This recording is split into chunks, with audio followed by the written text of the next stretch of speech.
Keeping this. The Gambler's Truth. Yeah, there's all like the logic notation that was like super confusing to me, but I learned it well enough to like pass the tests. What did I major in? Well, I was majoring in English education, but I'm currently I have not I didn't finish my degree, and who knows if I will. I had like a point where like my class load for a semester was kind of light, and I was like, well, if I'm ever I had wanted to try to start streaming for a while, and I kind of had a good chance to do so finally. Maybe I was supposed to remand that. I had a good chance to start streaming, and I took it, and it's been going really well. So we'll see. It's maybe a bit greedy to not get a white source there, but it's also like we need to draw land badly anyways, was my thought process here. We can hope that land is a white source. Hello. Mm-hmm. What? Hello. Can I help you? Okay. Ooh. White mana with no Lurrus is weird.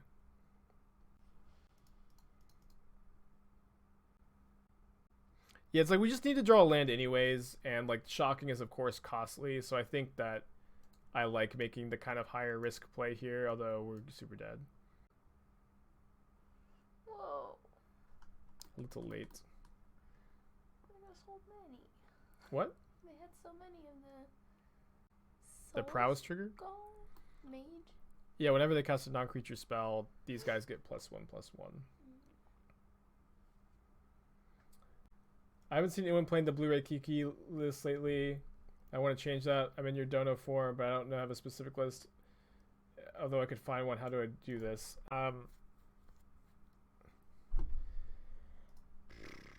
You can just do I guess $30 and I'll play a blue-red Kiki Cutthroat deck. Although I will warn you, I don't think that those decks are very good. But that's kind of the fun, of course. Let's find another white source. But also, fair warning to anybody who's wanting to do a Dono deck for this week. I don't know if I'm going to do them on Thursday or Friday this week. So just keep that in mind. We'll see. Thursday is Thanksgiving. Well, what about Friday? Why not Friday? Well, why not Friday would be because I do them on Thursday. But the reason is because there's Thanksgiving on Thursday. Yeah. But Friday's Black Friday, baby. So we know they have Manamorphose. We're dead to any other spell. They had a good start. Their deck is interesting. So I guess they're playing Bedlam Reveler, right? If they... Do you want any coffee or tea? Coffee, I guess. Please. Coffee? Yeah. Coffee? Coffee? Can you get black? Black coffee? Mm-hmm. Okay. Yeah, imagine Boris trying to be like, why aren't they playing Lurrus? Is my question. Could be Incinerator, could be Bedlam Reveler. It's basically just that. Myth realized that's a hell of a card. Leyline of Singularity. What's the red leyline? What's up? It's me, your friend, Aspiring Spy. I really like that card. Leyline of Combustion. Giant Tortoise, thank you for your Twitch Prime. Love to see a new subscriber, and love to see a 13-month subscriber in Austin. 13 months of Life Crafters Bestiary being the nuts. Was Bestiary in Kaladesh Remastered? Can't remember. Welcome, Spikelings, to the Shark Typhoon. We actually had 2 separate D&D sessions where we stole a giant tortoise from a zoo. One to steal the original giant tortoise, and then when the mad magician who lives in our wizard tower imbued the tortoise with sentience and the ability to speak, the tortoise was lonely, and so we stole it another tortoise. My character wasn't super involved in those heists. But it was also like a year apart. It wasn't like back-to-back sessions. It was like we stole the tortoise, and then like a year later, it got imbued with the ability to talk, and then it was lonely, and then we stole another tortoise. I keep this. I mentioned that Field of the Dead decks are rough matchups for this deck in the past. What are my thoughts on Field of Ruin and the mana base? I think Field of Ruin is too hard on the mana base. Field of Ruin also is not a great answer to Field of the Dead. It's okay. I also I think that the Reclaimer decks are tough matchups, but not like I don't think the Omnath decks are that bad. Like Skyclave's like pretty good against like the Omnath decks, but less good against the Uro control decks that aren't this one. There's just a lot of ins and outs.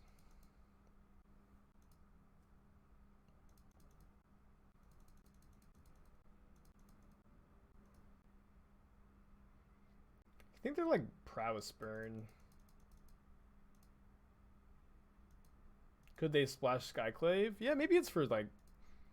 I doubt Skyclave is like the card they're on in the main deck, but Skyclave is also, of course, just nuts. So maybe. We're gonna Teferi bounce a mage, and now our Ice Fang is a Baleful Strix.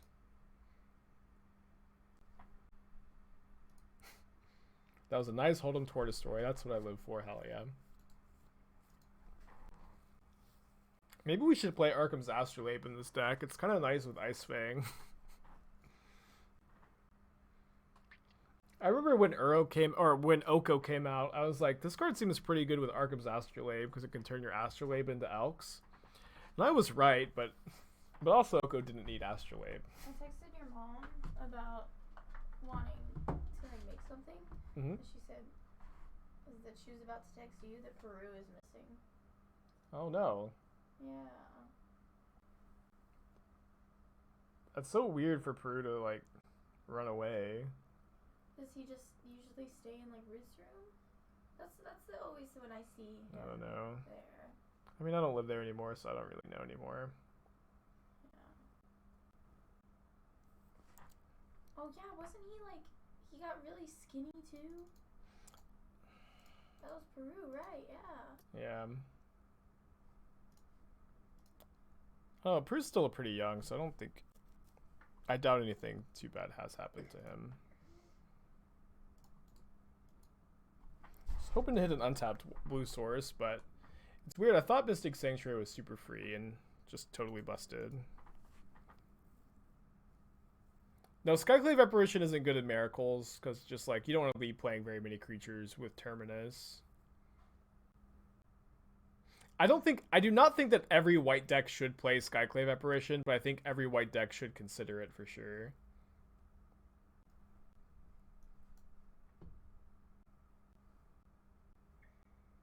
That's awesome. Very exciting for Oliver. Let's see if we draw a white source to play a Skyclave, or if we're just holding up Gust. Was the latter. Hey, Lampshell.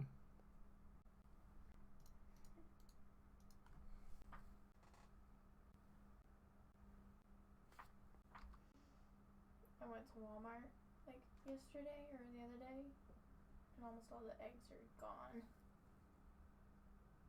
Oh, right. So yeah, she said deviled eggs would be great. Good. Yeah, I just need to find eggs. I mean, there were some, I just didn't get any. Did your mom not have a stockpile? Um, Oh, yeah, she only stockpiles things that last for decades. no, she stockpiles eggs. Oh yeah, and she also What? string cheese too.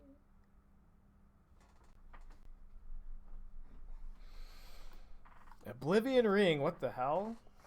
I guess Oblivion Ring is like a Skyclave Apparition that triggers Prowess. Wow. Amazing. It's also not very good in the Skyclave Apparition meta, I think. Love to draw a blue source. That is a blue source, although it's kind of a painful one. Thank you, Esther.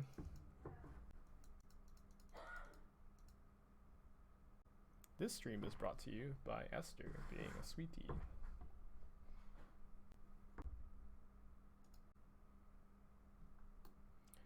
What's happening? What's going on? Ashton Kutcher, where are you? Bring out your cameras, Ashton. The jig is up.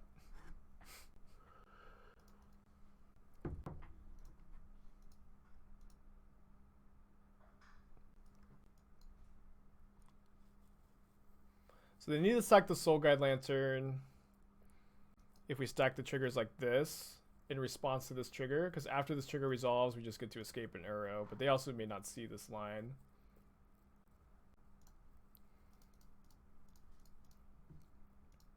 Nice Soul Guide Lantern opponent. Wait, is Oblivion Ring an historic? I love Oblivion Ring. I remember when I first got into Magic, I would build like a lot of casual decks for me and my friends to play with. And like just Oblivion Ring was just like the perfect card to put in all of these decks. Would I have an electrostatic field in my binder? Hell yeah, that card's awesome. But it's awesome, but it's not quite Thermo Alchemist, you know? It's not quite Thermo Alchemist. How are you doing today, Sophic?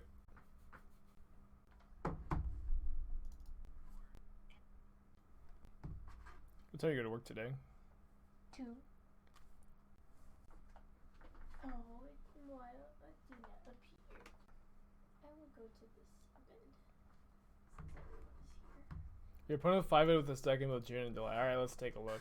Let's do some scouting. Dude, I just love it when players just have a cool brood that they like, and then they just play it forever. So no white cards in the main deck. They're deciding to play one Bedlam Reveler instead of Lurrus as a companion. Finale of Promise is very juicy, although the Oblivion Ring seems to be a new inclusion. Sounds pretty good if we draw exactly the perfect lands every turn for 5 turns in a row, but I think it's just bad enough to take a mulligan. Put back the 5-drop. But what a 5-drop it is. What's up? It's me, your friend Aspiring Spike. ROT Sam, 8 months in a row. Welcome back. Hope you're having a good day today. Going to Anthen Ice, the Soulscar Mage. And we'll see if the Soulscar Mage has enough fire magic to melt the ice. But I guess if Soulscar Mage did that, Soulscar Mage would just sink into the water. Not sure exactly what the flavor of that is. Might be in too deep here. Triple 1-drop on the play is pretty good. Next turn we can go Wall of Omens into Anthen Ice plus Path. So we've had a really good start too of Anthen Ice into Wall into Ice Fang plus Path. Where did this come from? Oh, that was holding just the cards that I got for the EDH deck, which I think I'm gonna put together this afternoon. I'm gonna finally put it together. I've got all the cards. I got all the cards together for the EDH deck, but I haven't actually sleeved it yet. I like it. It's really pretty. Do you want to keep it? No, not unless there's a Black Lotus in here. The one magic card, you know. Hey, I know so many magic cards. Oh, you like Magic the Gathering? Name every card.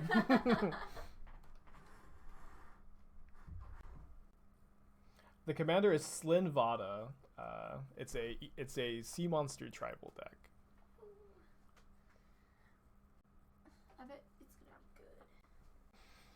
It's playing Kraken Hatchling and Polar Kraken. It's so many Krakens. A lot of Krakens, yeah. I'm so tired. Okay, I'm gonna fetch on my turn because of Spectacle. Gonna get a Prairie Stream because we actually have 3 snow-covered permanents already due to the Anthen Ice, so we don't need to get a basic island. The lands I chose were random draft lands my friend had playing around. I didn't actually buy any, although I may buy some going forward. Just not this time around.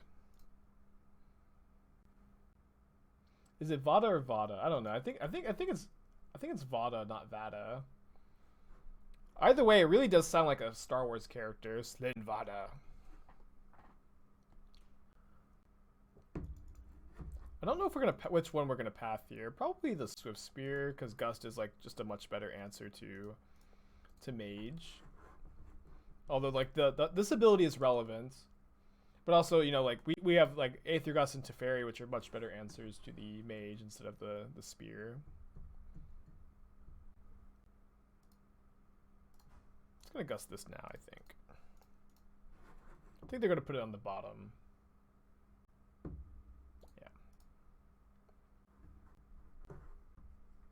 If anybody has like suggestions for good sea monster themed basic islands, my ears and my eyes and my heart are open.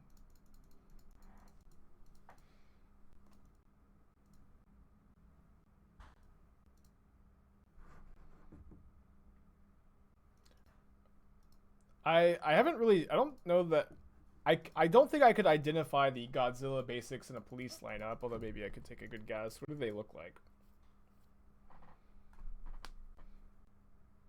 The Dominaria Island with Teleria Academy, and that's the back. That's good because the Academy sunk. I kind of like that. I think I'm playing something like 35 islands or something like that. There's a Portal Ice Age Island with a sea monster. Well, I didn't spend very much on the deck, so maybe I can spend it all on the basic islands. If anybody wants to link some of these arts, that could also be helpful. I can do some shopping, too. I really want to buy the new Oculus Rift, but I need to wait until after the PT. I'm trying real hard.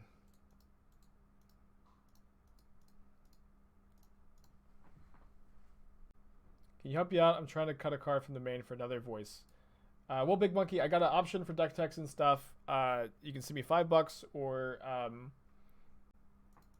you can redeem the deck tech channel point option. And I get too many requests to not put a kind of a fee on it.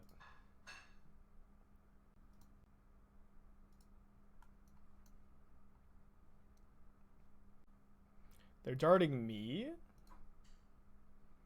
That's a good island. This one's pretty good. I like it. Alright, well, it's game over. Oh, this one. Oh, it's $12 though for this island. But this is perfect. This is perfect. Man, I'd have to buy like 36 of those though. Like 3 of those islands are more expensive than like all of the deck put together. It's kind of funny. Leagues are going well today. Power, we're before the last one, and this is game 3 of match 1 of the second.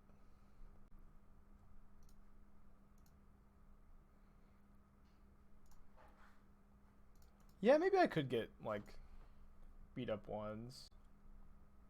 But those are perfect. I do appreciate you making me aware of those islands, but I also resent you forever for showing me a treasure I can never possess.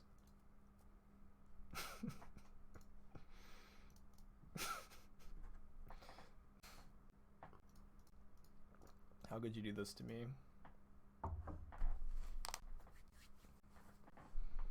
For the deck tech dono, do we just include a link to Goldfish? Yeah, a link to whatever you want me to take a look at, and then I'll give you my thoughts on it, what I like, what I dislike, what I'd change. I'm gonna keep this one. This is a good island. This is a good island. It does kind of feel like it fits the theme a bit. Yeah, I think the idea behind this deck is Ephemerate is better than Soul Herder. Soul Herder makes it to where you play like a deck full of creatures, and some of these creatures aren't the best. And So if you just cut Soul Hoarder, you get to play a lot of interactive cards.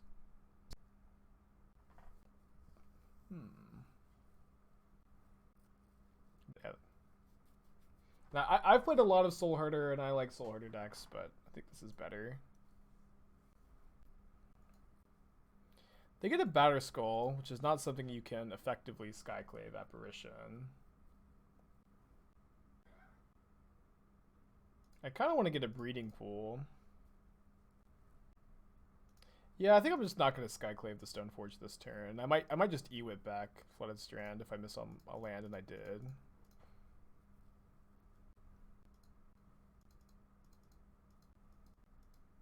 And then we can like maybe ephemerate the Ewit in blocks to blank the Batterskull for a while. Could be a bit worried about sort of Feast and Famine. We do get to discard Uro. What's on top? Peanut butter and honey. Yeah.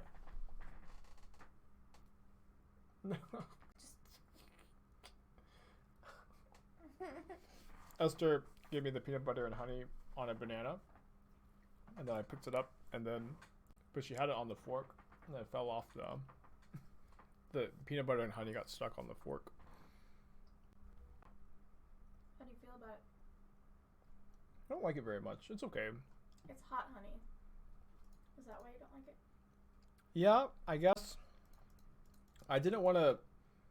Why is this honey spicy? And I'm not saying this is just, you know, this mayonnaise is too spicy. This isn't a meme. Like, why would someone make honey spicy? I don't understand. Well, I bought hot honey like a couple years ago. You know, honey lasts forever. Yeah, I'm not asking you. I'm asking you why this even exists. Why is this a thing? I don't know, but there's a market for it. I bought it. Well, you'll buy anything. It's not true. Where are our lands?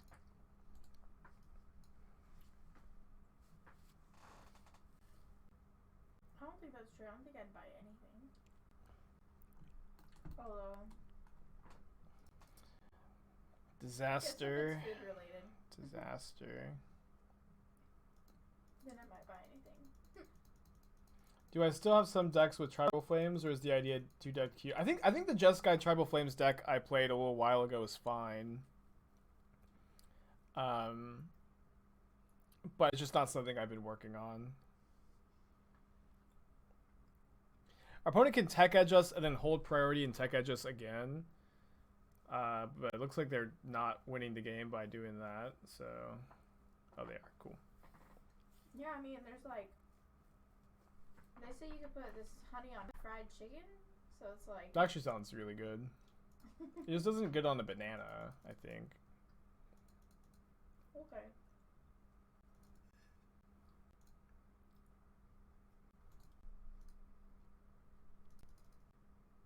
So against a green-white Stoneblade deck, what do we want? Gonna bring in the third path. Probably play 0 Force of Negations until we get a bit of a better picture as to what's going on. Put one on the nice. She wanted what? She wanted belly rub. No. Why couldn't it reach her belly? Whew. I was so brutal to like just miss on lands for so many draws and then get double tech edged.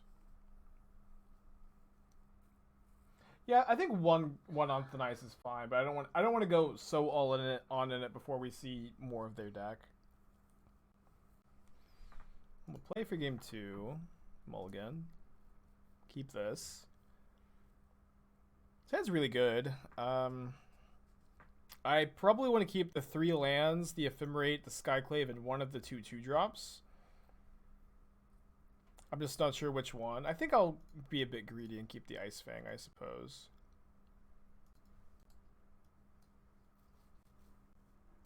When did Fran's jokes start? Fran, you know, would very regularly pop into this chat and say, for every deck I played, but like more specifically, the Jeskai Wildfire deck, I think you should.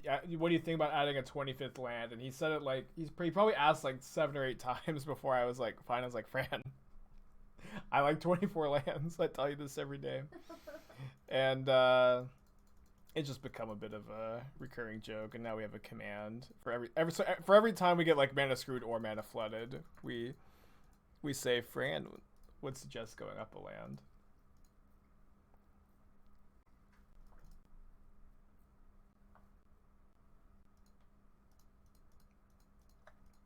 I think I'm going after the vial here.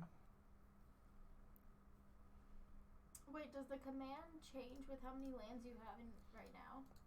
It doesn't. It just if you exclamation point Fran says Fran recommends going +1 lands. So now we're up to 119 lands. Oh. And technically there's a unfran command that we're supposed to be using for when we get mana flooded, but nobody uses it. Everyone just adds another land when we get mana flooded. Interesting.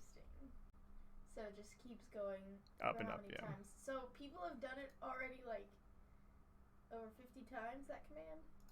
Probably like 80 times or something like that. Yeah, because it started with 25. Oh, I thought the unfran worked. Maybe it doesn't. Okay, well I guess that's why nobody uses it. I think I'm just gonna ephemerate now.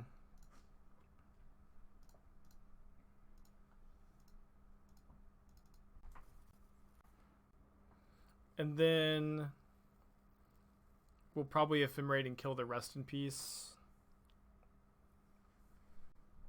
on our upkeep.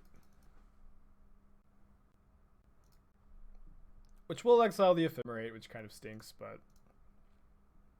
I think it's going to be okay. They do get a 2/2 token, which I'll probably just take a hit from, and then if my opponent continues to do nothing, we can Venser the 2/2 potentially. If you remand your ephemerate, you can get ephemerate in the graveyard. That is true. I think it's better to hold remand though. Remand seems pretty good while my opponent's stumbling a bit here. I'm gonna Venser their illusion. This is, for those of you who don't know, this is not a magic trick token. This is actually an illusion token. What's the difference? It's an illusion, not a trick. Oh, I think you're baiting me to say the other part of the quote, which I think I'm going to pass on to keep the stream, or to keep the illusion of the stream being PG. Yeah, tricks are what certain people do for money, or something like that. In a video game. Why did you bounce the 1/1 instead of the 2/2? Because our opponent was pathing their own 1/1 to get a basic land, and they're stumbling on mana. So to deny that, we bounced the 1/1. Yeah, but why male models? I'm still disappointed that Zoolander 2 was not very good. I was really excited for it. I really like Zoolander 1. They did find land number 3, and they choose to cast Sword of Fire and Ice with land number 3. So I think I'm going to attack like this, and if they take the trade of Illusion for Venser, we don't need to Skyclave the Sword right now, but if they don't take the trade, then we Skyclave the Sword. Thanks, Tower. I actually got second in the challenge 2 weeks in a row with this deck, which is very cool. Although I think we're taking this Saturday off so I can test for the PT. I'll probably Skyclave this.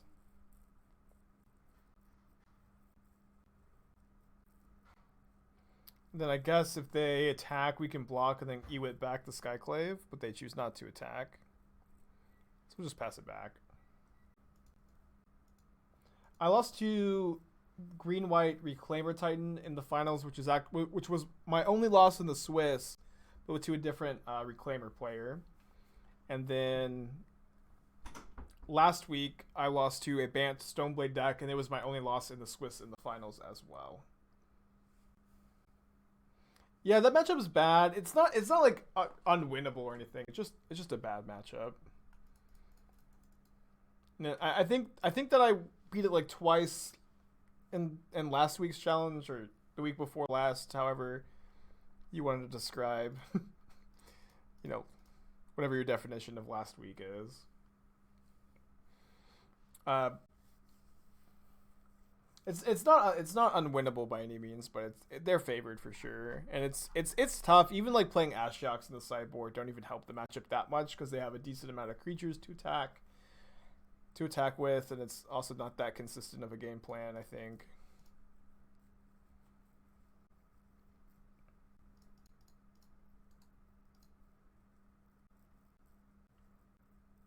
Is Mono Bluetron a competitive deck? Searching for a budget deck in Modern. It's like they ghost quarter themselves to get to Path. I really feel like they're overvaluing this. Like Mono Bluetron is competitive in the sense that it's certainly capable of winning games. But I don't know how, exactly how competitive I would label it. I think I will Mystic Sanctuary this Time Warp. Because it's a 0 mana Explorer that also deals our opponent 1 point of damage while they're at 6. Yeah, Trellon got 10th. Like if you take the time to learn Mono Bluetron, you will like have a above 50% win rate with it, and I don't really understand how, but it is true. And now if we draw a land, we can Time Warp again and again. Put our opponent to 2. We miss, so I think we're gonna go Ewit, back Time Warp, and then tap my opponent's team on their turn. Oh, whoops. Okay, there we go. Now I'll just, if they go to combat, I'll just like take the hit here. I think that if you're looking for a good budget deck in Modern, Hardened Scales is good and underrated at the moment, and then I would also look into a Prowess variant, maybe Mono Red. But like just Monastery Swift Spear is the best creature in Modern, I think, so playing a deck with that makes a lot of sense to me. Alright, look at you. I will take a look. Give me 1 second. Let me win the game real quick. Could you post that in chat, Kat? I can't actually see. I can't copy and paste from my notification bar for whatever reason, but I can copy and paste from chat. Thank you. How do we feel about this sideboard plan? I feel okay about it. What's up? It's me, your friend. Blue black fairies. Okay, 1 second. Yeah, I'm gonna keep it like this.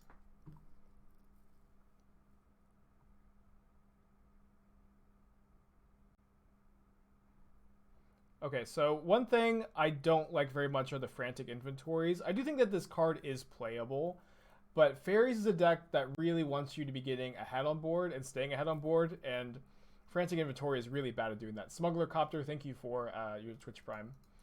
Frantic Inventory is a card that's pretty bad at that, so instead I would probably be playing like 3 Archmage's Charms, and maybe the 4th Bitter Blossom to...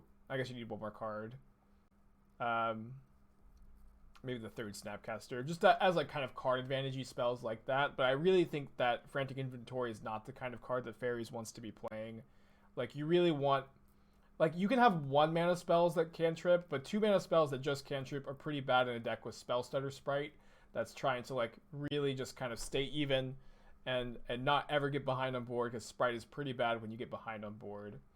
I probably would play the 4th Bitter Blossom if I wanted to play a Fairies deck, although it is a bit awkward. I feel like 3 Mystic Sanctuaries is too many. I would play 2, especially when you have 3 Field of Ruin, a Mutavault, a Sunken Hollow, or sorry, that's an island. 2 Swamps. I think this is too many non-islands to play 2 Sanctuaries. I do like the split of Fatal Push and Bloodchief's Thirst. I also think once you cut the Frantic Inventories, you can cut the Thought Scours, and I think the first Spell Snare would go a long way. I think the first Spell Snare would go a long way. Maybe you still play like 2 Thought Scour, 1 Spell Snare. That way Thought Scour can turn on your Drowns, but I don't think you need to play a ton. I do like Ashiok right now on the sideboard. I would probably play Tails End over Ceremonious Rejection in this list. I might just play 3 Tails End and no Pithing Needle. Although Needle is okay. I mean, Titan decks are really good right now. I think it's fine to play Ashiok. Although, you know, with 4 Aether Gusts, like your Titan matchups are often fine.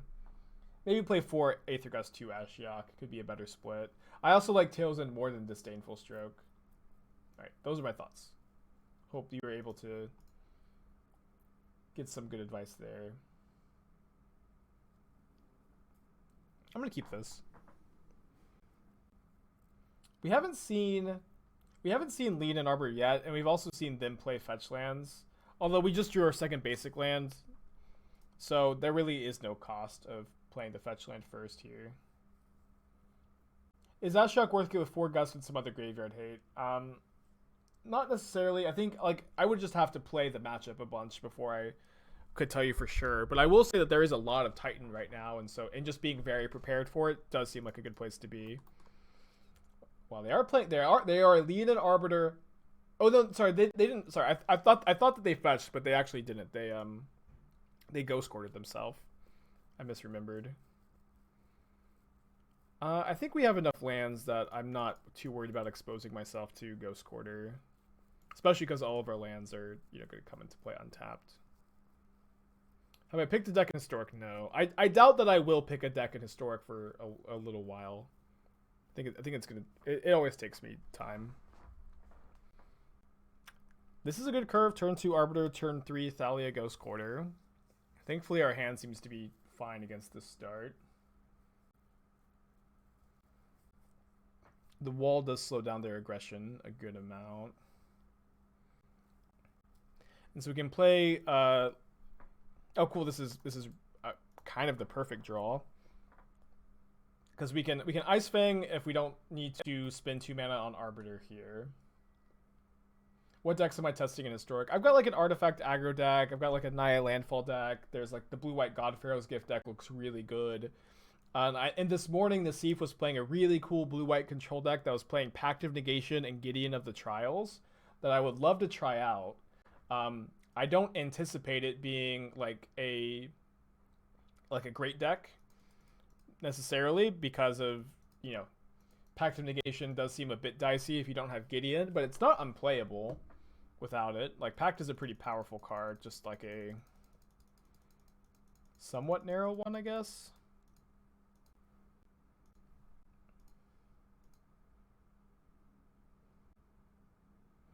So if we path now, or, this turn, they don't get a basic, which is kind of nice. I think I'm just going to Skyclave. I'm going to Skyclave the Thalia.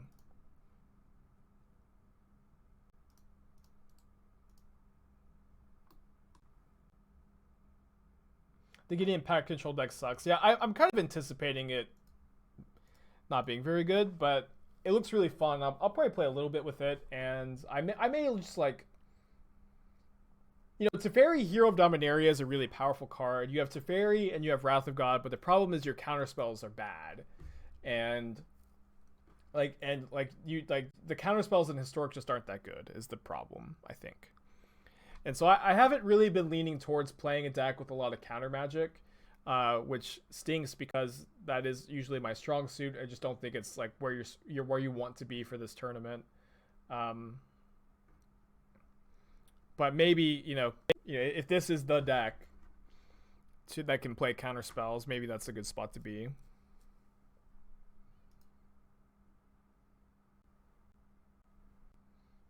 I also think the deck maybe wants to play Mind Stone. Although it's like a bit awkward because you play a lot of 3s, and it also makes Absorb kind of tough if you want to play Absorb, and I think Absorb is good. Just kind of thinking out loud a bit here.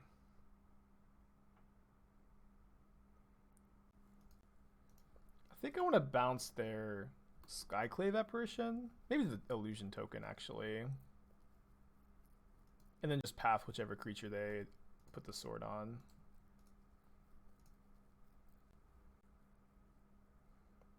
Does Tailsin stop a Cycled Shark Typhoon? It can stop either the card draw or the shark, but not both.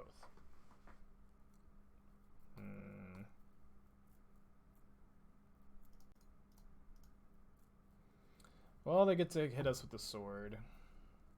However, we do get to Ewit back Path next turn and then Path the Skyclave, so it's not the end of the world. Yeah, but yeah, that's the problem with control decks in Historic, is that the counterspells are all bad. There's just not very many good counterspells, at least for like what the relative power level of the format is. But Pact of Negation is nuts with Gideon of the Trials. It is just legitimately good if you have both. And Pact of Negation is okay on its own sometimes, and Gideon of the Trials is like a fine playable card, I think, too. So I'm interested in trying it.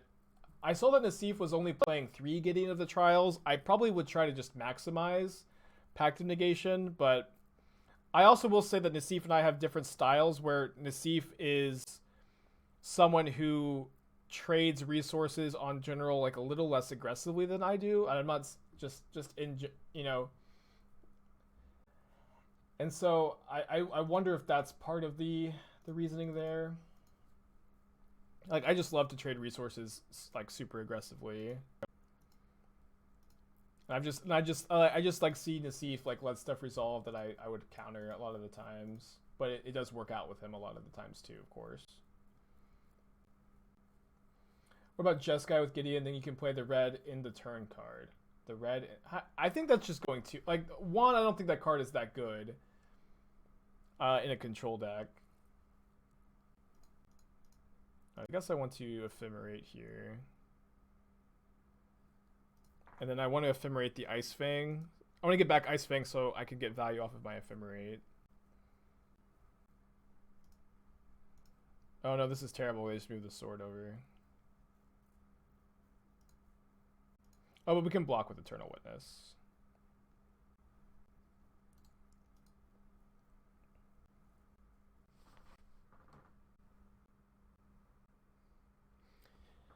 Yeah, I think blue-black control is a reasonable deck too.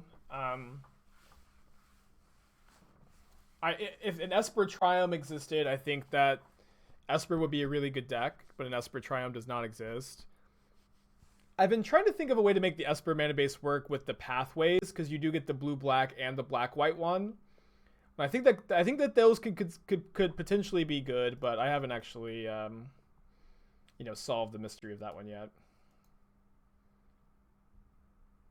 That's interesting, Chico. I feel like me and I usually don't really understand Adrian Sullivan's decks. Not that Sullivan's like,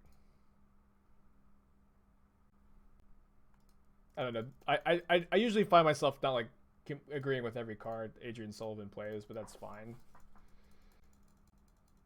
Am I looking to brew a list for the PT or tweaking existing archetypes? I'm doing both. I am doing both, and I'm going to play whatever I feel is the best positioned, which is always my approach for tournaments, is to look at the existing decks, try my best to brew, try to figure out of my brews and the existing decks that maybe I tweak, maybe I don't, like what I think is the best, you know? So I don't think you should ever set out to do one or the other. I think you should try to do both, and then just of everything try to find out what is the best. I believe that the 60 card version is better than the 80 card with Yorion Jin in this list. If I win, will I be buying more hats for the stream? Hell yeah. I actually kind of feel like I was playing Valakut's Awakening in like a Naya Landfall deck, and I wasn't very impressed by it. I was only playing it as like a 2-of though for a bit. I think I cut it.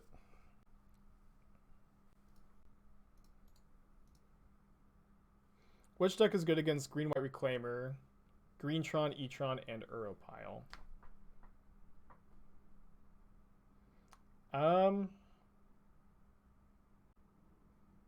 Of those, I would say that Jeskai is probably the best. However, it's not favored against all of those decks. It's really hard to have like a good matchup spread against every single deck in a format, of course. I'm gonna get a bit greedy. Oh, we're at 3 life. That's fine.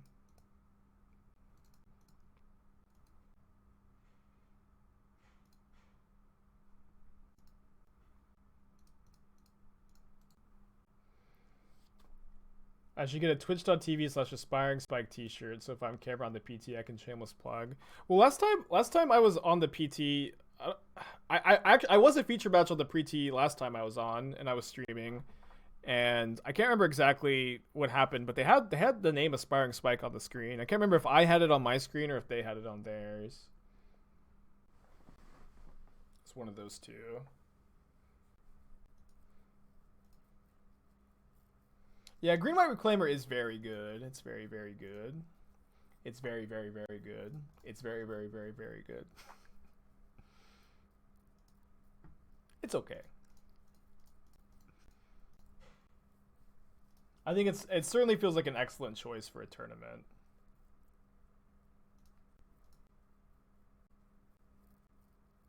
I didn't play any tournaments on Sunday. I just spent 8 hours testing Historic on Arena. And not like deciding, not even coming that close to deciding what I'm playing.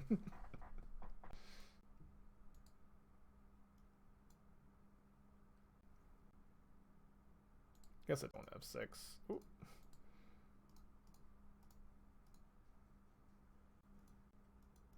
Hats and $12 Sea Monster Islands. Alright, if I win the PT, I will get every arena Sea Monster Island for the EDH deck, and then have the land base be like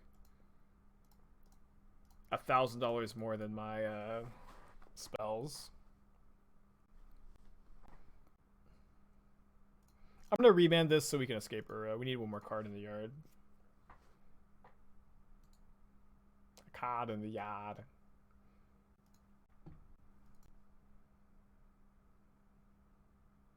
And change of plans, Magic Online will be entering downtime tomorrow. Oh, cool.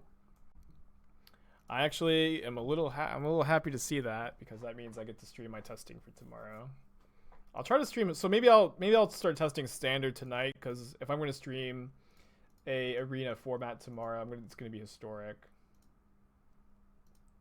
So I guess I'll be testing mostly standard tonight. And then maybe we'll play some modern after that. We'll see.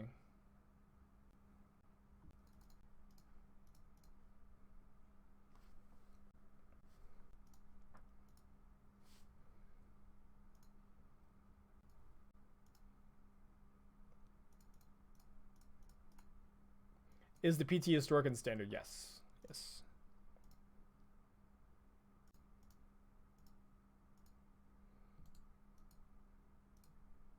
See, if you have any super good standard PTs that you'd like me to, or any super good standard deck list that you'd love to see me win the PT with, I'll take a look for free. What cards would I cut from this deck for 4 Glenn and 4 Rick if they're legal? Man, I honestly don't think there's a single card I wouldn't cut for 4 Glenn and 4 Rick. That league we played with the I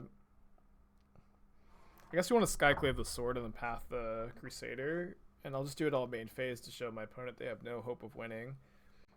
That was a fun league of the Legacy Humans deck.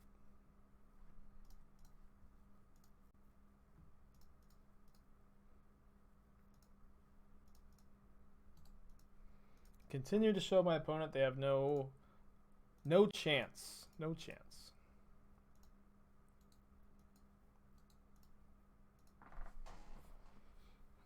I would love to lose this game. I would love to lose this game after being so cocky. I love how often you counter your opponent's spells by bouncing a stuff to your hand with 3 mana Invencer. Yeah, me too. It's really, really fun play to make. Basically every time. Man, I was hoping my opponent would show us something super janky. I think I spent too long trying to brew Karn decks in Pioneer or Historic. I just have an unhealthy love for Karn. But without Nykthos, I just don't think the mono green Karn deck was any good. There's just too much cheap removal for you to be like all in on Leyline. If my opponent casts Utopia Sprawl, am I gonna force a negation? I kind of want to. We have a ton of cards. These are both 1-mana draw 2s. Kind of want to. Except Goblins is now running. Yeah. There's a lot of artifact hate too, and so I wasn't really running into much artifact hate when I was like in Diamond, but now that I'm in Mythic, I have not been winning very much with the artifact aggro deck. Although I do think I found a better version of it. I cut Steel Overseer. Steel Overseer I kind of found out was not as good as All That Glitters in my opinion.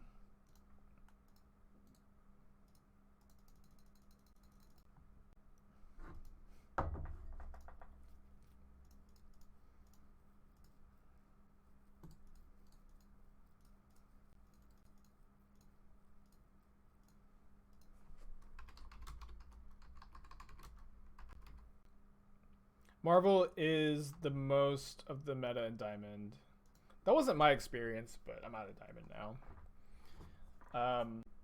I will say that I am very, very unlikely to play a deck that loses to Grafdigger's Cage. I've also, I guess, yet to determine if Goblins is a deck that loses to Grafdigger's Cage. It might not be. Kind of does, right? But it's also kind of fine.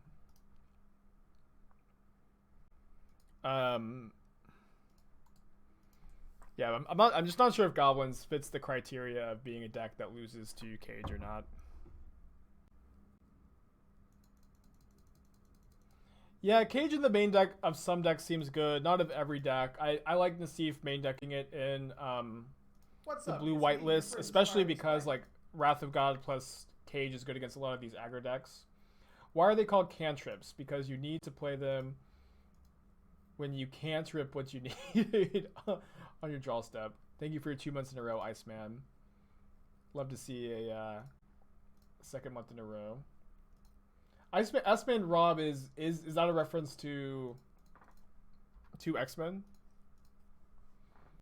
Because his name is Bobby in X-Men, right? But maybe it's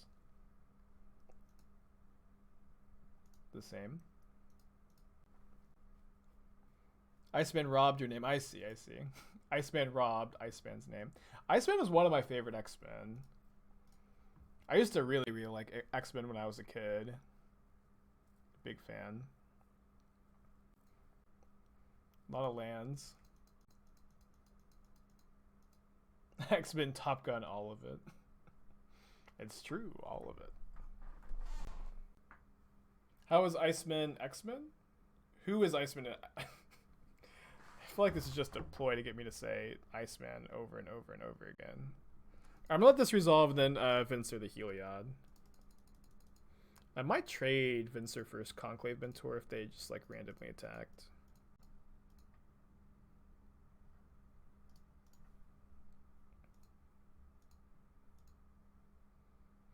Want to get a basic Plains into play for Death Touch. I've always been in the put up Christmas decorations after Thanksgiving camp, but Esther is kind of wanting to put them up now as soon as possible. But I kind of think it should just be as soon as someone in your household wants to put them up, right? Them having a Ballista is really tough for us.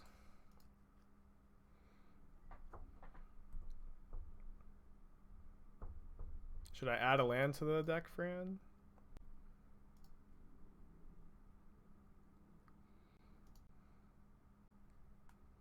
As long as this doesn't happen at the PT.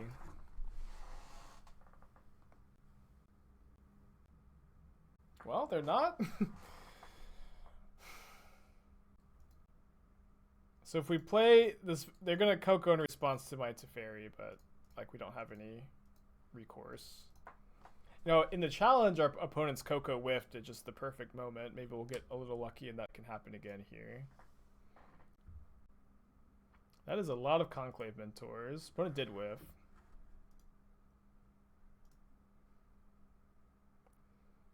So I'm going to target Ephemerate with this Teferi. I think. And then bounce my own Vincer. The whole left side of the stove doesn't really work. There's nothing I can do about it right now, but I'll look into it after the stream. Okay. Wasn't it better to save forces for Coco? I don't think so while our opponent's stumbling on mana. I think our opponent missed the land drop. I think it was good to force the sprawl. My opponent lagging a bit, maybe? Maybe we're lagging. I think I've done something wrong by telling all my fans about 104.3a, you know? I know I talk about how great 104.3a is, guys, but don't 104.3a unless you're 0%. Unless you're 0%. Don't do it.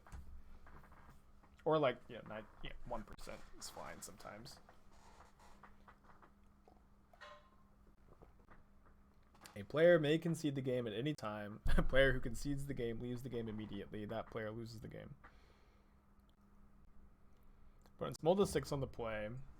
I mean, they saw that we had like 4 cards in our hand, and we were picking up. We had a Vincer and Ephemerate, and maybe our opponent can never win if we have like any spell in those 4 cards, but we of course didn't.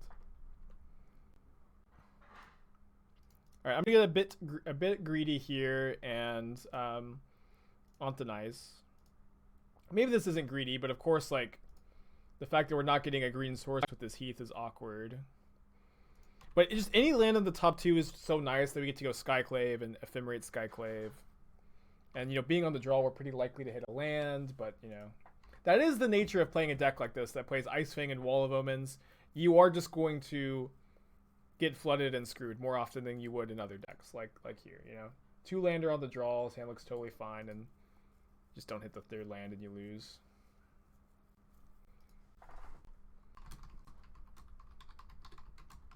What's up? It's me, your friend Aspiring Spike.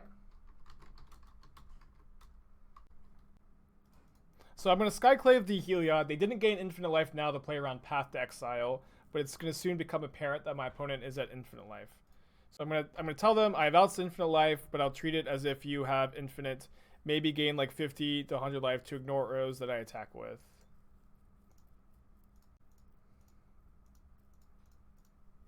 Smoky Titan 9 months in a row took a week off to play Spidey and forgot to birth her sub baby. We do still love him. How is the new Spider-Man? That is the #1 game I want to get the PS5 for. I love the PS4 Spider-Man. I played that game and just felt like an absolute kid, just a brand new baby child. It was awesome. Loved that game to death.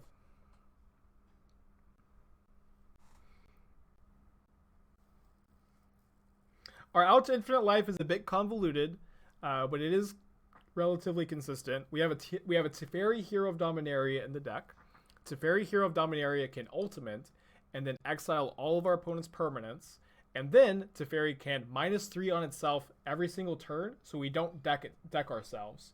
And we will still get to draw a card in exile like the land our opponent plays, get to just continuously exile our opponent's board, and then eventually they'll deck themselves.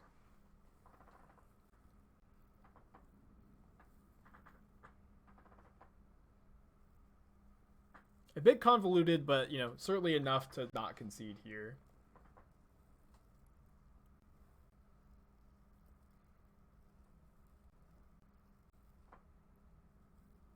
Yeah, but I really want to get the new Spider-Man.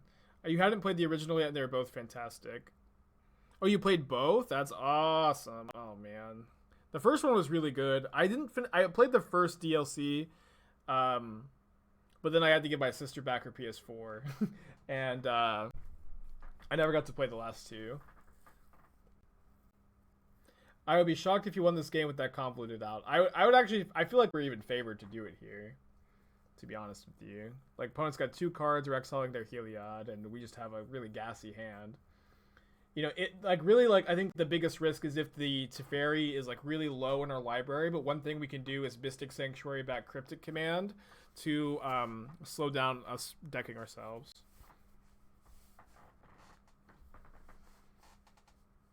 How much game clock do you need to commit to beating Infinite Life that way? I'm committing to playing as if my opponent is at infinite here. I think it's the sporting thing to do, and if they deal with my Teferi, I'm gonna concede. But I just want to do the sporting thing. That's how I like to play Magic, and if you disagree with me, that's fine. But I hope you can at least see where I'm coming from. What game am I talking about? There's the Spider-Man for PS4 was just so good. I just love that game to death. And then there's a new one. There's a new one that is a sequel to that game, and I'm really excited for it. If I ever get a PS5, or if maybe my like brother or sister do, and I get to, you know, hang out with them all week and play it.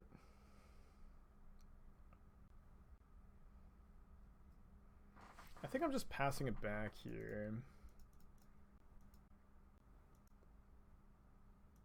Yeah. The new one, the Miles Morales one, is on the PS4. Oh wait, it's on the PS4? I didn't know that. That's exciting. I mean, I don't own a PS4, but maybe I can borrow one and play Spider-Man and then return Spider-Man. They got a Heliod, which is Infinite Life here. Although what I think I'm going to do... make blue, white, green. I'm going to exile the Spike Feeder. And then if I need to remand something here, I think that we're going to do it pre-combat. And then we can ephemerate the Skyclave Apparition to get rid of the Heliod on the way on our upkeep. Just rent a PS4 from Blockbuster. Well, not Blockbuster, right? But surely there's another place I could rent one from. It's a good idea. Yeah, I think I just want to Skyclave the Heliod. Maybe it's better to remand. No attacks. Maybe thinking this has Death Touch.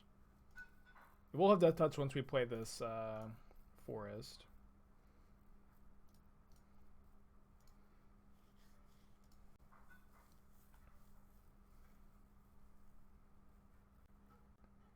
I think it's a bit better to shock with the Breeding Pool and then play the forest. That way it's not just so obvious that we have remand after we shock in the Breeding Pool off of the Uro. Not really a big difference, I guess. Now I don't have Ephemerate up. Yeah, maybe we played ourselves. So opponent has Infinite Life. We are taking 6 here, but we do get to... We really are in, control of this game. We just need to find... The Teferi just can't be in, like, the bottom, 10 cards of our library. I'll remand that. They don't have a... They can't replay it here, of course. And if we get to trade Ice Fang, we get to escape Uro. So I will trade Ice Fang for an illusion here.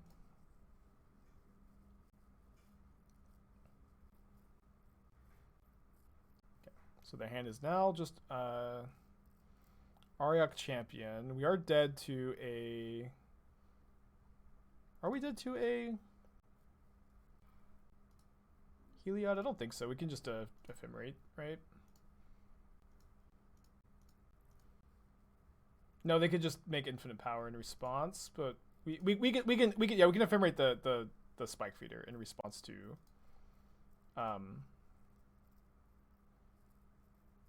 the infinite power. But I guess now that we've hit a land, it's better to just cast a Skyclave and exile the Spike Feeder.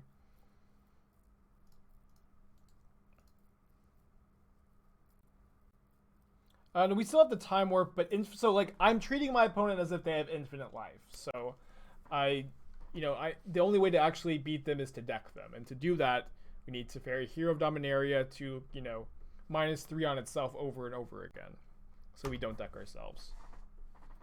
Where can I see the list that's being played? If you exclamation point deck, you can find this list, and you know, also a list of decks I've been playing in the past. They drew another Spike Feeder.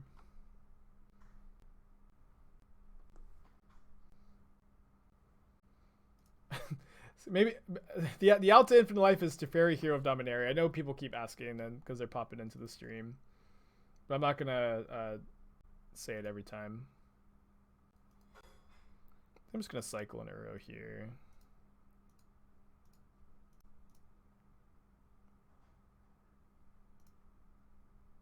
What's up? It's me, your friend Aspiring Spike.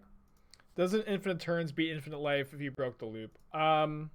No, because we don't actually take infinite turns. We take as many turns as cards in our library. So I guess Infinite Turns with Mystic Sanctuary do actually break the loop in paper, but it's kind of an interesting conversation.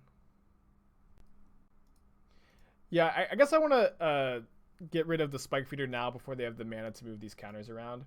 Jin, 3 months in a row. I've learned and enjoyed Modern so much recently thanks to your stream. I'm awesome. Love to hear that. Appreciate you. Have I ever had to click through a Teferi ult lock on Moto? Yeah, all the time, back when I played Standard on Moto.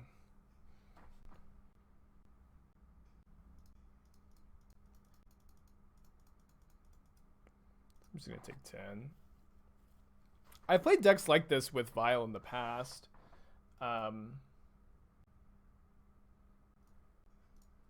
Yeah, I've played decks like this in the past with Vile. I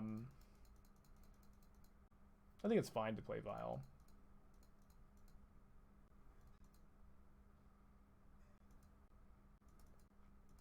Yeah, so I guess I shouldn't be conceding to Infinite Life game 1, because I can take actual infinite turns and deal infinite damage. It's a little complicated. Oh, whoops, I meant to Cryptic first. Okay, I'll just get this then.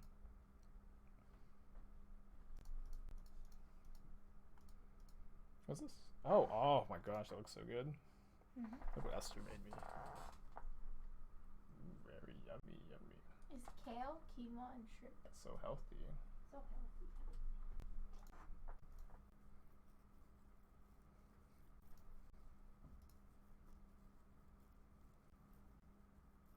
Those donuts look weird. Yeah, I asked Esther for donuts. She gave me kale and quinoa and shrimp. I didn't even know we had shrimp. A surprise for sure, but a welcome one.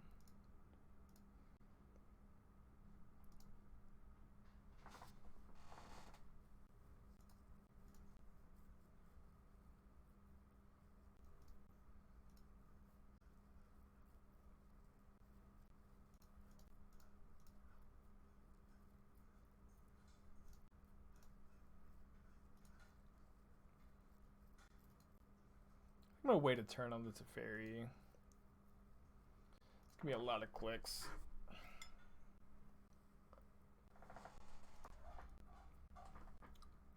In the paper, how would a judge rule on infinite turns versus infinite life? So, my opponent picks a number that they gain, and then for infinite turns to beat infinite life in this spot, you'd have to break up the infinite life combo, and then demonstrate the loop of attacking infinitely and then killing them. I think a judge would rule in the favor of the turns player. You'd be able to shortcut it. My opponent's just saying GG.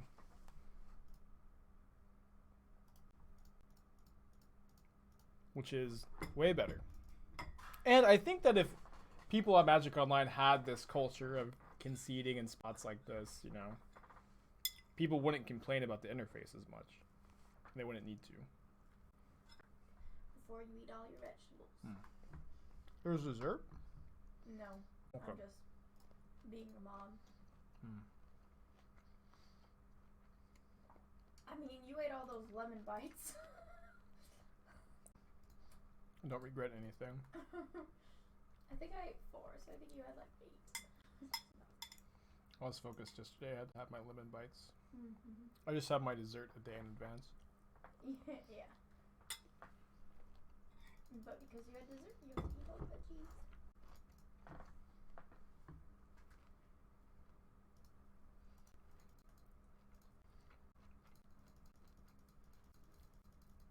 Yeah, I doubt there's gonna be a boil game 1, but we'll have to be on the lookout games 2 and 3. Well, my opponent could have made me click through a billion turns, but in the same way I didn't make them click through a million life. They were kind of, demonstrating that common courtesy by not making me click through it.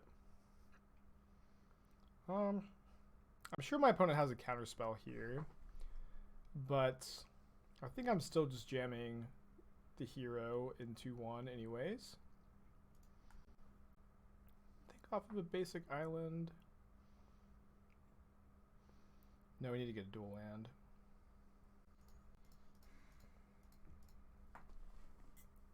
Mondays are still part of my weekend. Because it's like Sundays are so short.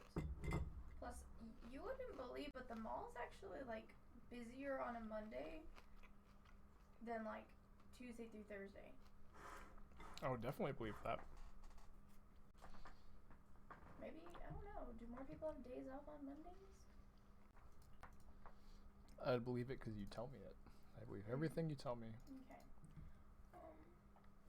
The leprechaun sits at the foot of the bed and watches you sleep. Well, it's just Athena. Is it good? Yeah, it's very good. Okay. Oh, and paper. Your opponent couldn't make you... Oh, sorry. Your opponent... No, if you've demonstrated a loop and you've demonstrated that your opponent can't do anything about it and your opponent is, dead to these infinite turns, your opponent doesn't... the judge will just rule in your favor that you win. Your opponent, just like any infinite loop, your opponent can't just make you go through it over and over again to stall so that they don't lose. We are dead to the twin combo here, I guess. They don't have it. Yeah. If there's just an infinite loop, you just lose because you can't do anything to get out of it. Yeah. So the judge will say, do you have any responses? This is the loop, and if you say no, the loop happens, and then whatever the results of the loop happening happens. That's wrong, though. An opponent is not required to accept the shortcut. Surely, yes, they are, right? Yes, they are. And in paper, absolutely. Is it different for infinite turns for some reason?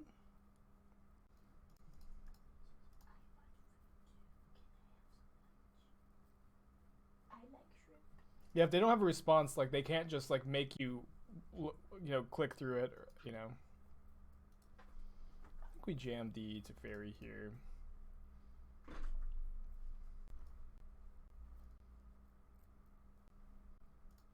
I am wrong all the time, so maybe I'm missing something.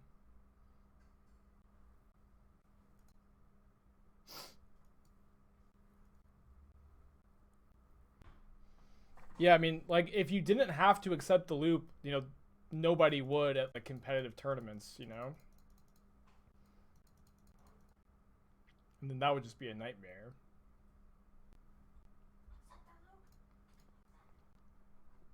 It would go, do you accept my loop? And then they shrug and say, no, I guess we draw. Could maybe have kept the remand in the graveyard for Mystic Sanctuary. We also don't know if our opponent is playing Through the Breach or if they're playing Kiki Jiki, although the Kiki Jiki one has been more popular lately. If we draw a blue card, we're insulated from Through the Breach to some extent.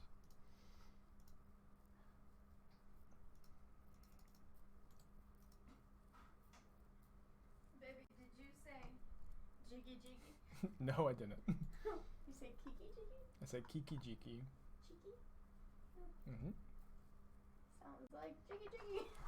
How do I feel about this matchup? I don't know if I've played it before. Maybe once or twice. I don't have enough of experience with it to make an informed decision or statement.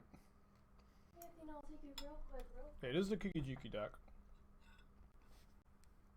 Nice to have some good Skyclave targets.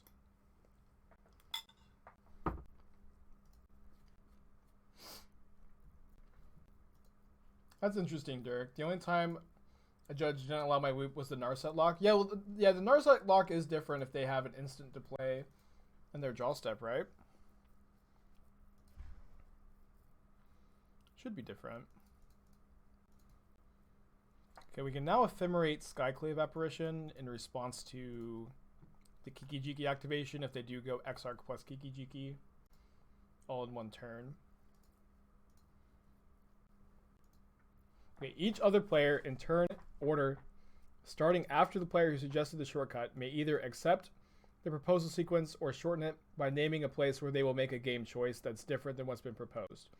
The player doesn't need to specify at this time what the new choice will be.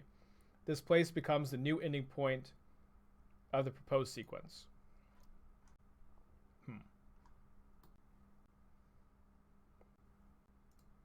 Okay, now we're dead to Exarch plus Kikijiki.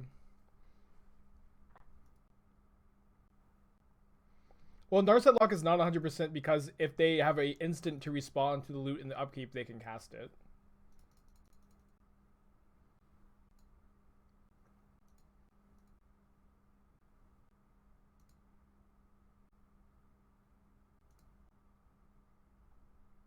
Yeah, I think this is fine. I'll just Skyclave the Exarch and hold up Cryptic this turn cycle.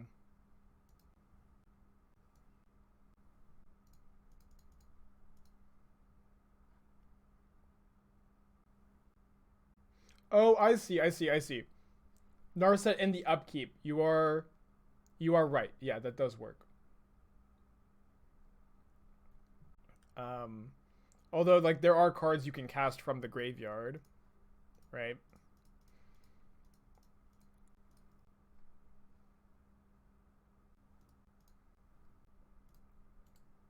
Opponent could still kill us here if they, have the combo as exactly their two cards.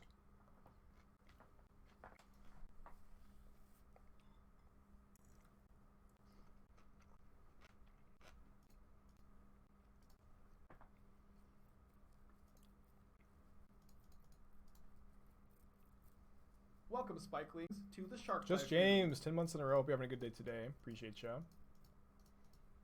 Opponent is dead on board. What other Magic card than Lightning Helix do I not believe? It was Coco on Saturday. I could not believe that my opponent's Coco whiffed. Good to be up a game. I'm not sure that this matchup is good. I'm not sure that it's bad either. I want these Veils. I want some number of Path. I don't think I want these Wall of Omens. Maybe one wall, and when I cut walls, I cut an Ephemerate. One wall, like 2 Skyclave. Teferi. Evincer number 4. We need to keep the Forces in for Boyle, but the Forces aren't that good game 1. Probably play the third path too. A card existed that had flip a coin. If you win the flip, deal 1 damage to your opponent. There's a sorcery that's like basically that. I mean, we keep like 2. They don't play 4 Drakes. They play like 2 Drakes. So I think that keeping 3 paths and 2 Skyclaves is fine. Like, I don't think you want to have 4 Skyclave apparitions in your deck that are mostly just there to answer Crackling Drake when they only usually play 2. We also need to save Force for Boyle, so not going to bother forcing a Relic.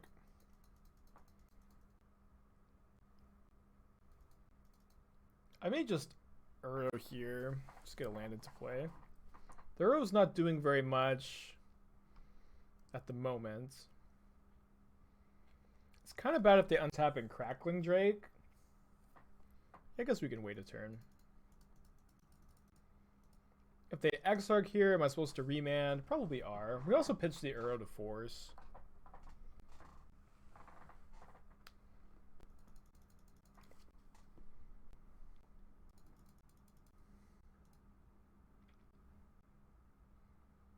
I saw someone once build a macro for the Four Horsemen combo that worked reasonably well.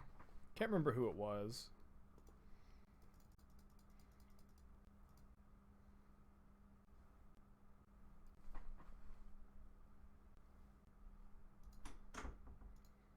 I think I'm gonna cast Venser here.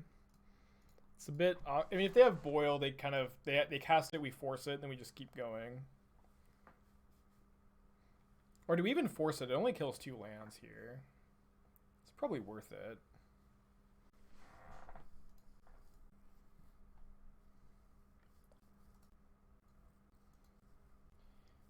Interessante.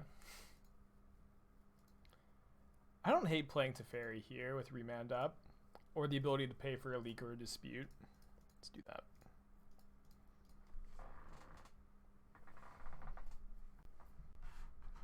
I'm gonna Temple Garden off this Flooded Strand, I think. Although I'll just let this happen and pass. Yeah, I did see the emergency downtime tweet. So tomorrow we'll be playing some historic. I think it starts like right when my stream usually does. Yeah, I think a mana advantage is pretty. I think a 1 mana rampant growth is fine here.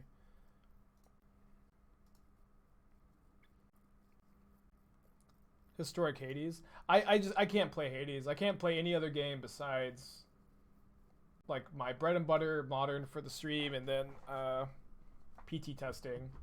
I really wanted to buy a VR yesterday, but I can't do anything besides PT testing right now.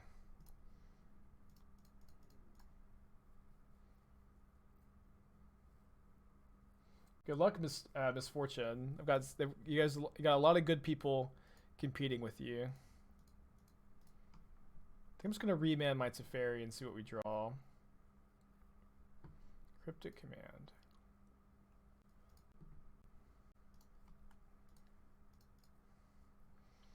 Yeah, I'm gonna cast it again, see what their other counterspell is.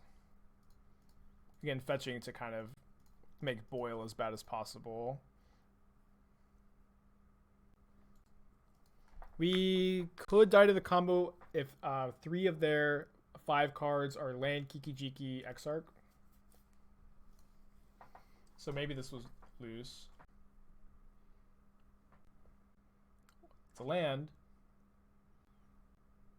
Crackling Drake is A-okay.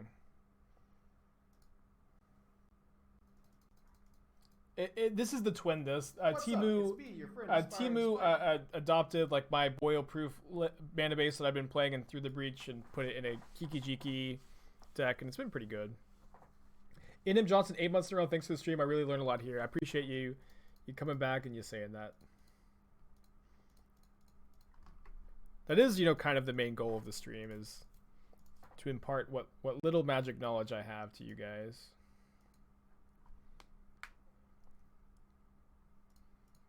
I think I want to Ice Fang over Uro here, because we may be able to set up for a spot where we Uro and our opponent has to crack the Relic. And now we can also Skyclave the Relic, although it's like not great.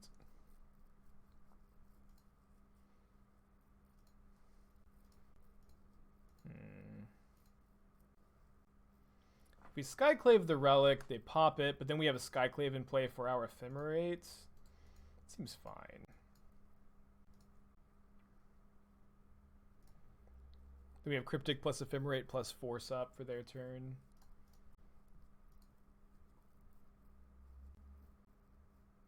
Aside from the Drake, it looks like Everos Through the Breach. And maybe ask Everos where he got the deck. Yeah, I think I just want to Skyclave the Drake and keep Cryptic up here. They do get to draw a card, but that's fine. And I'll Cryptic this one.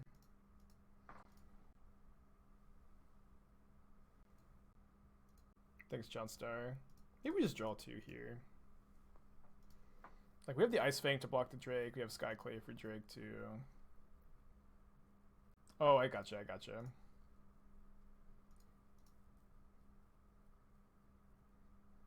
Aspiring Spike.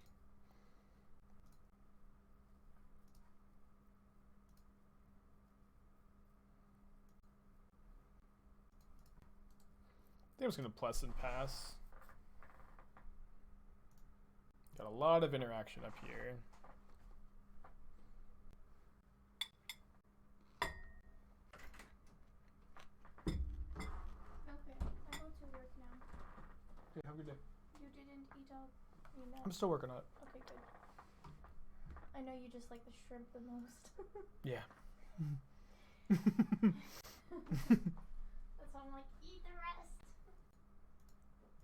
Bye, Pippi. Bye, sweetheart. Have a good day. I'll leave the door open for Athena. What? I'll leave the door open for Athena. Okay.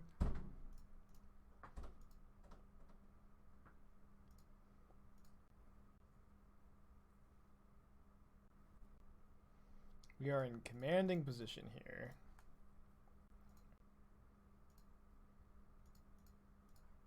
I feel like 2 basic islands is too many to play. The boil-proof mana base. I don't even think you need any, honestly. Okay, well, if I felt like 2 were too much, you can probably guess how I feel about 3.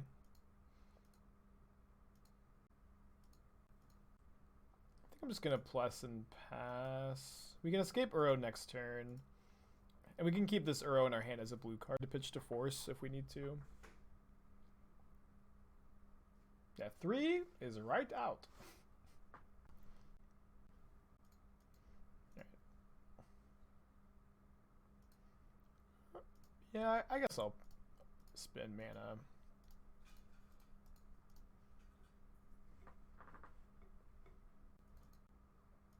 Is Boyle so strong that there's basically an archetype built around it? Yes and no, I guess. Good answer, Spike. Kind of. Boyle is incredibly good against the Mystic Sanctuary mana bases, and both being able to dodge it and getting to play it is a big deal. And, you know, I was the first one to build this mana base. But it's not like the deck is built around Boyle, you know? It's like your sideboard plan in the blue mirrors, which makes you very good against the blue matchups. And that's kind of it, you know? And then it also means that, like, the sideboard card that everybody's playing to beat the blue decks is just not good against you, which is also, like, really nice. And the mana base, but really you're just playing a different mana base is all it is, which is not that high a cost. And this mana base, it works really well, I found. Although I don't even think you need any islands. I play like 2 mountains to like have Field of Ruin lands.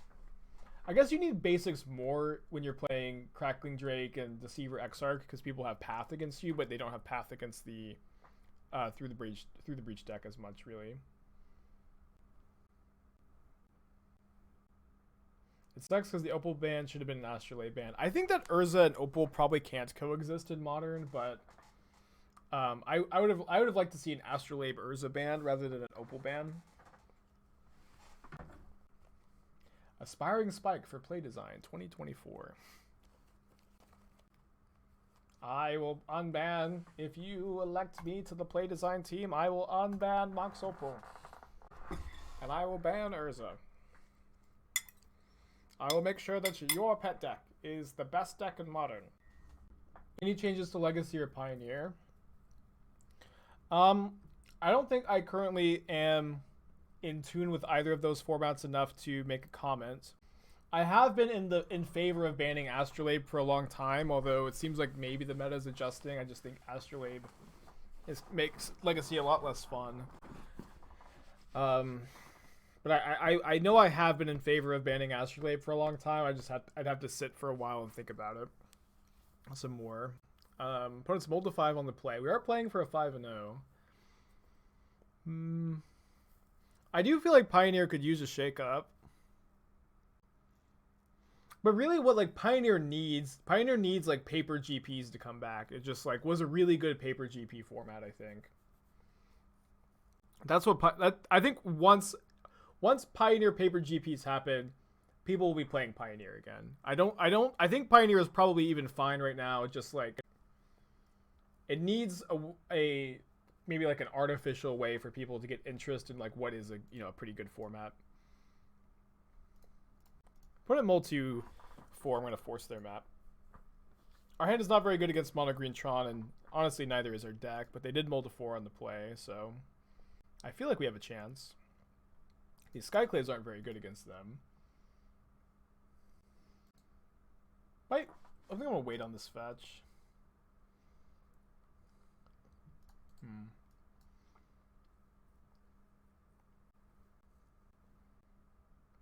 Mold of 4.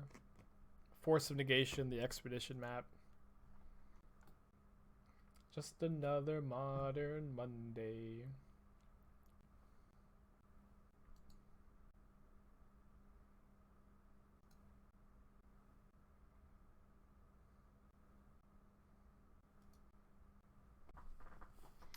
Just another modern Monday.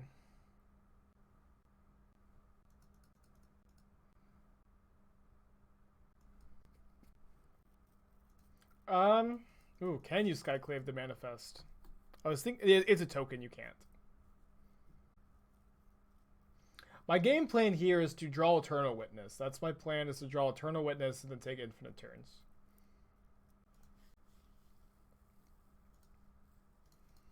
Which is why I haven't quite conceded.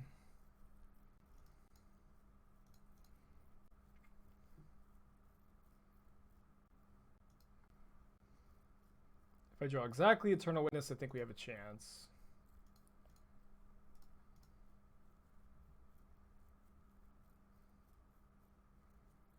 Giving our opponent a green source is also not ideal.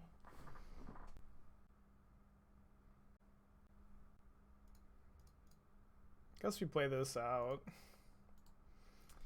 Skyclave Apparition is really good at Modern, but it looks a little bit worse when it's just a 3-mana 2/2.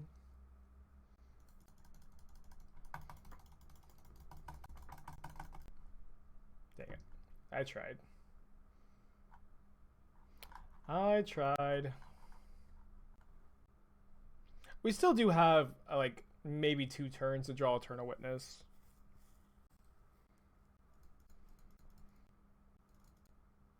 Don't think I'm blocking this turn. Eternal Witness, come on, baby. It's not Ewit, but we do just get to cycle Time Warp. Get another chance. Maybe I was supposed to get a green source because we could draw Uro too at this point.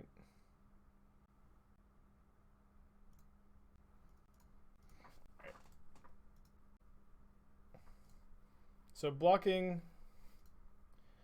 twice here, assuming our opponent has nothing, buys us 2 turns, but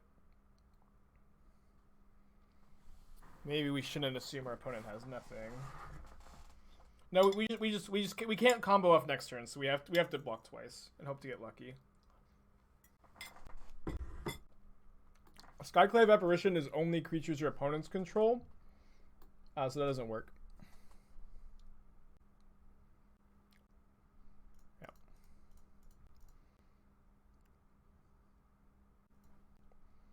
So Eternal Witness gets us back Ephemerate, which lets us win. If our opponent has nothing, of course. Spirit Token has nothing behind it. We're not dead next turn, right? If we don't block. Go to 2. Okay. Took 4.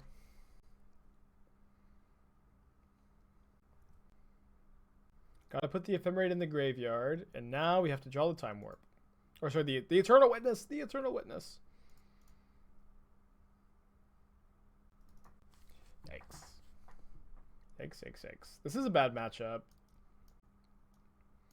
was hoping to cheese it a bit.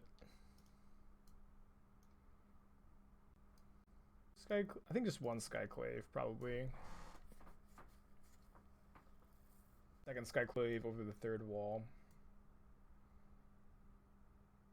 It'd be too good if it could target your own stuff.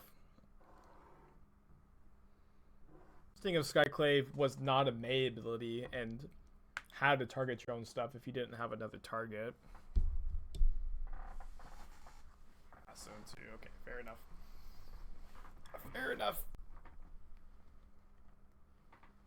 So good. You like one path, drop a Skyclave? I don't really like a path. Like, Wormcoil stinks against us anyways. We just have like 3 Teferi, 2 Vincer. Yeah, I think Wormcoil just stinks against us. And Skyclave can hit Oblivion Stone, which is really relevant, and Karn, and Ensnaring Bridge. More relevant than Wormcoil. It's terrible to play a path, but I'd probably like cut a Wall of Omens first. Sounds fine. Vincer is our best card. And Force is good too. If I force, I guess I'm pitching Uro. Am I going to force a turn 1 Expedition map with this hand? Yeah, I think so. Maybe I'll pitch Ice Fang though. They've mulled to 5. Last time they mulled to 4 and they had turn 3 Tron Ugin. They've mulled to 4 again. Maybe we just don't force Expedition map. Maybe we just save Force for their payoff. I could certainly see that being the plan with a hand like this.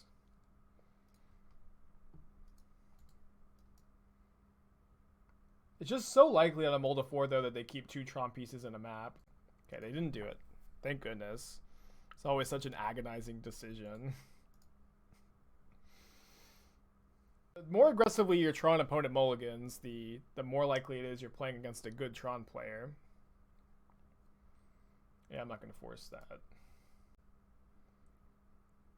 We were playing the Door to Nothingness Tron deck last week. I mulled to 3 and I think I won. Maybe I didn't win, but at least it felt right to mull to 3 the game I did.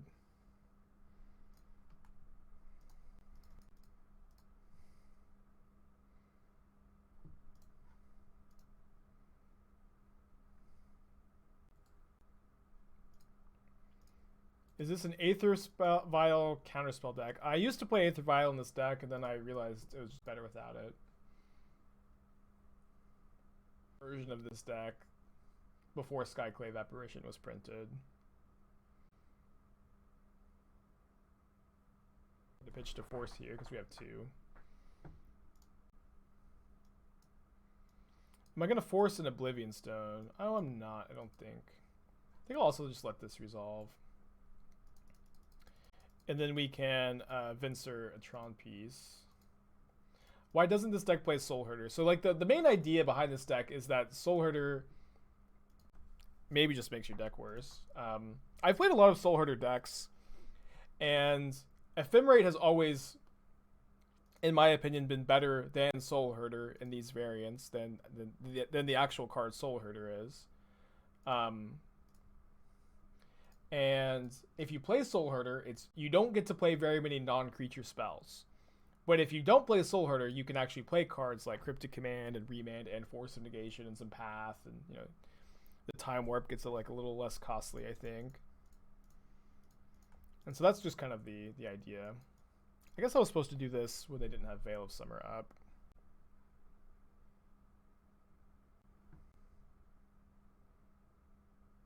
Play this deck. Ewit is just Mystic Sanctuary. I'm also playing 1 Sanctuary, but I mean, there was like a YouTube comment, which is probably not even worth bringing it up, but someone said, isn't Eternal Witness a strictly worse Mystic Sanctuary? But it's just not. Like, it puts the card into your hand. It works with Ephemerate. Sanctuary doesn't. Sanctuary is a land on a creature. Oh, this is great for us. They'll never play around the second Vincer. Yeah, I said the forbidden word, strictly better.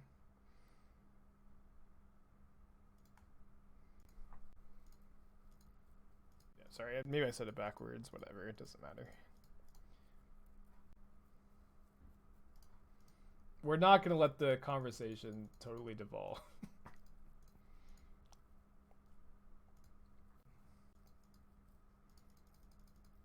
Fetch, and I hope to draw another fetch land maybe and just escape Uro, hold up Force. Maybe I was supposed to get basic Forest. Nah, that's probably fine not to. We could E-Whip back Vincer. Vincer their land again.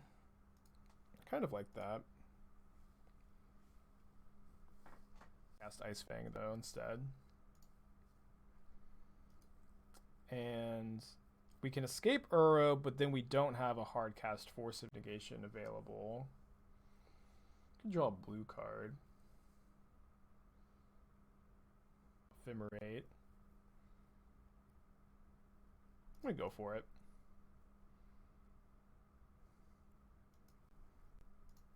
Lethal attack next turn, so like the upside is definitely here. Dual land. Alright, so we're pretty cold to Ugin. We could maybe beat Wormcoil or Karn. Blast Zone's also pretty obnoxious. If you play Vincer's been insane. Yeah, Vincer's really good. Really good, I think. Karn is beatable. I guess I'll save the Flooded Strand for Mystic Sanctuary.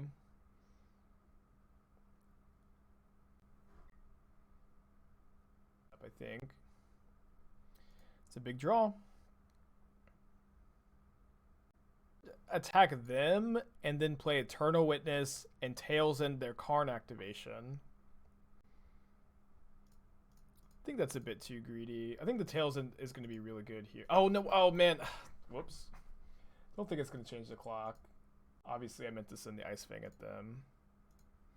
I'm going to try to E-whip back the. I'm going to try to E-whip back the Tails End too.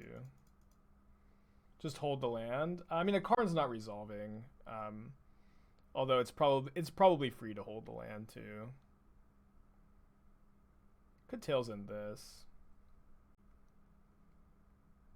Fine. If we're an attacking Karn, we could have held the land. That would have been interesting. Yeah, I'm not going to force another map. If they play Ulamog, do you Tails End the trigger or the critter? I don't know. Probably the trigger. I also like the way you phrase that. The critter.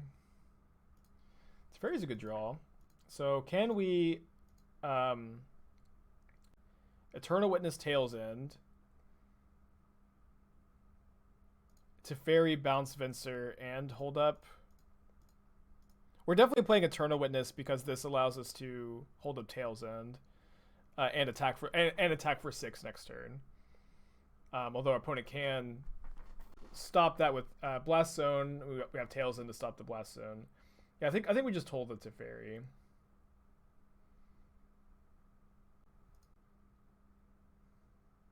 Iteration, but similar words like a rhyme.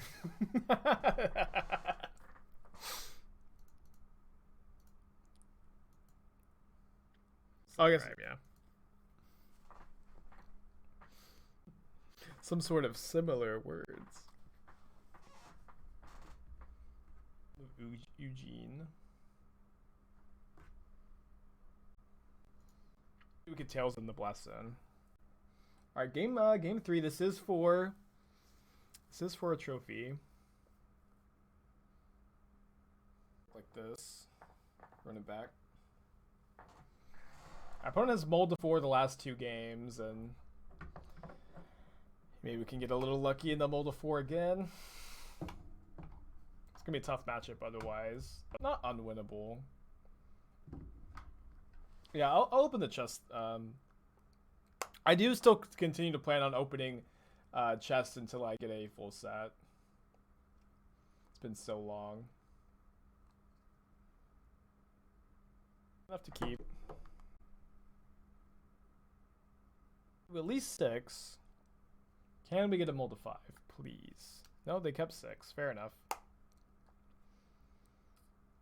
4-star. It's a lot of Force of Negation.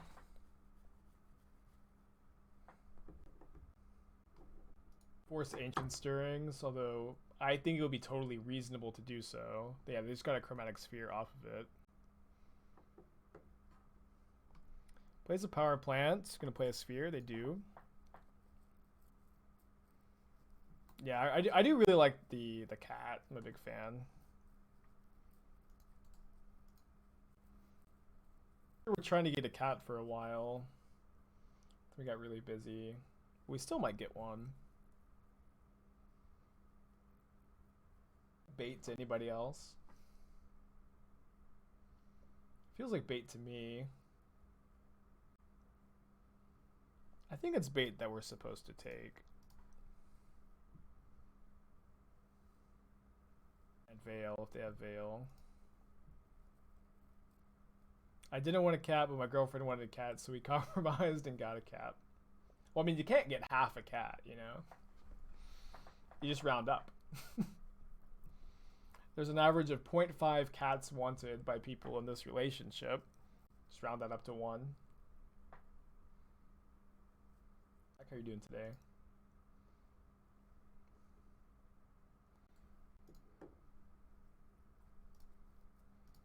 Alright, let's witness back force. Now we got a clock in play. Here with the rest of the force of negation. Cards in their hand. No Tron though. Nothing to do this turn. Hell yeah, it's basically exactly what we needed to have happen.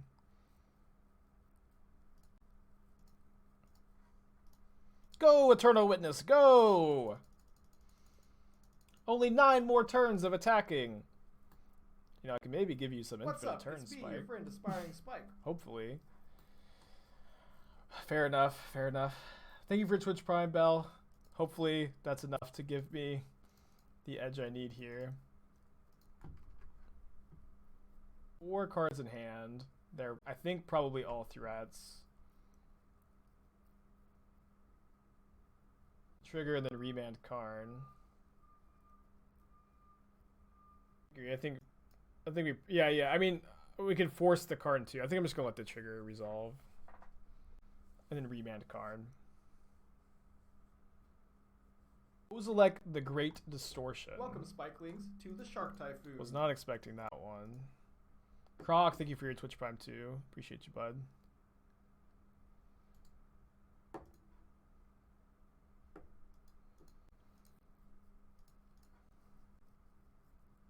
Maybe Kozilek's actually fine for us.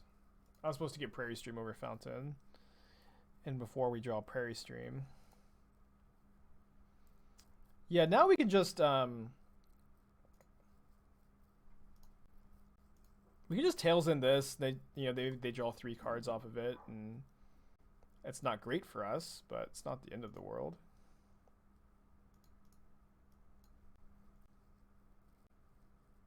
What's my typing speed? I have no idea. I don't have a real job. I play Magic Online for a living.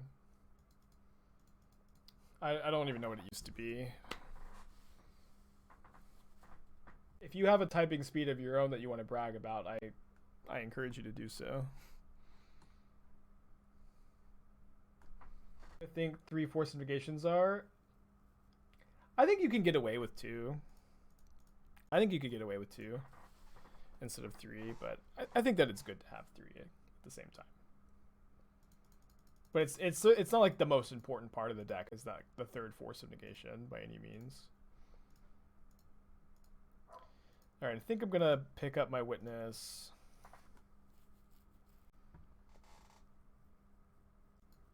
What movie is it where they go witness me? Is that Mad Max? I think it is. I remember I really liked that Mad Max movie. I really, really liked it, and then I never watched it again. So they now have 12 mana. It's not enough for 2 cards. Only draws them once, kind of funny. In fact, if we remand the Kozilek, they draw 2. That's right, they draw 2 off of this trigger now, and then they only draw 1 if we remand the Kozilek. But I think I'll just Tails in Kozilek.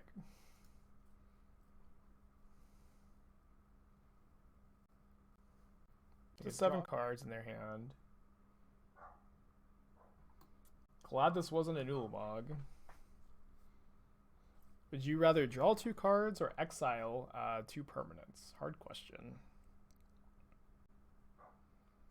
Be pretty good because then we get to put a counter on Teferi, then minus the Teferi on Eternal Witness, Time Warp again. Not quite that lucky, I guess. It's gonna pass it back for this turn. Tense game. This is for a 5-0. I didn't 5-0 all last week. I'd like to get one here. They have a Karn, and we don't know the other cards. I mean, yeah, they've got a stacked hand for sure. They can even double Karn here. Oh no, they're one mana short actually. I think this is a pretty easy remand.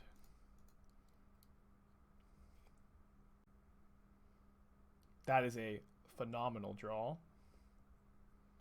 About as good as it gets. It was lethal. Everything all the time. Can you guys imagine not remanding a spell? Just letting a spell resolve? It'd be so weird. I think I want to float... Can I float blue-white? No, I can't. I can still float just white so I could draw another Ephemerate.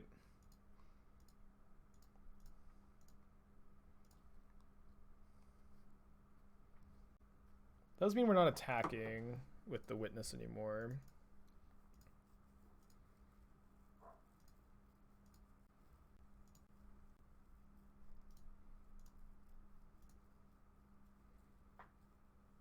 Draw step.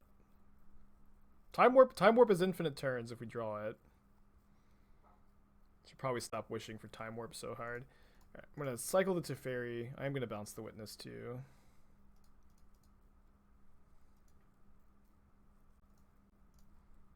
I'm gonna get back remand, I think. We 4-1 the last league, and we're currently 4-0, fighting for our lives against Greentron here.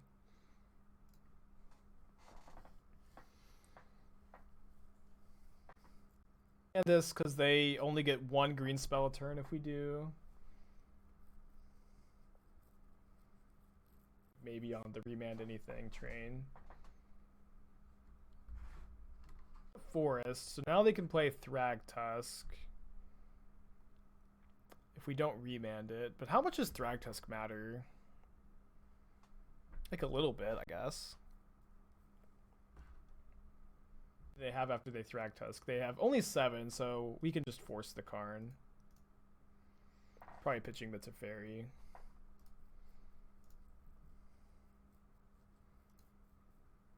How many times have we remanded this game? Like 5 or 6, something like that.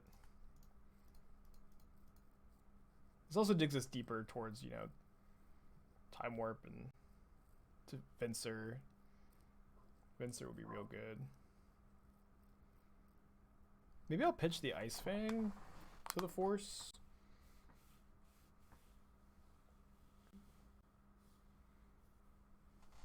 Would be worst case scenario. But Ballista is bad for us regardless. Just please cast Karn. Cool.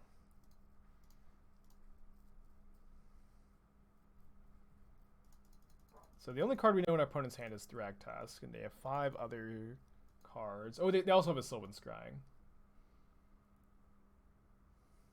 Like Venser or Time Warp are our best draws, maybe. Uro's pretty good too.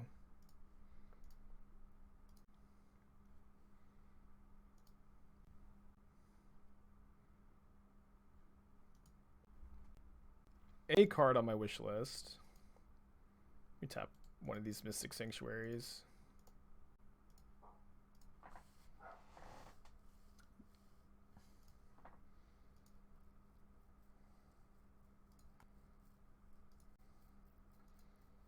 What do I want to Mystic Sanctuary here, if anything?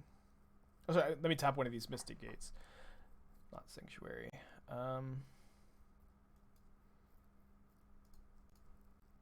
Probably. Could maybe have gotten the second Force of Negation, but I don't really think we need it. I don't need it. What a crazy game.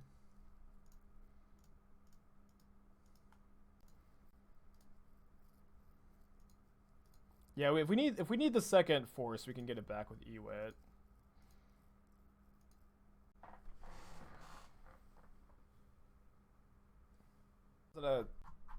Doesn't mine.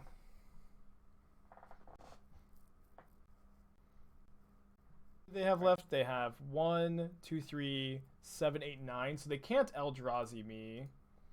They could Walking Ballista, so I think I will force.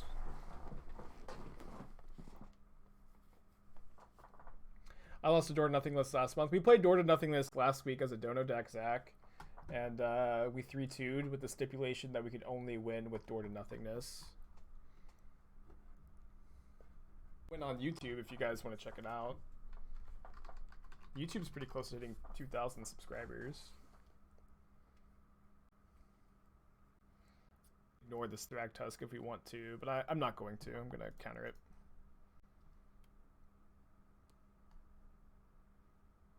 Although maybe I want to...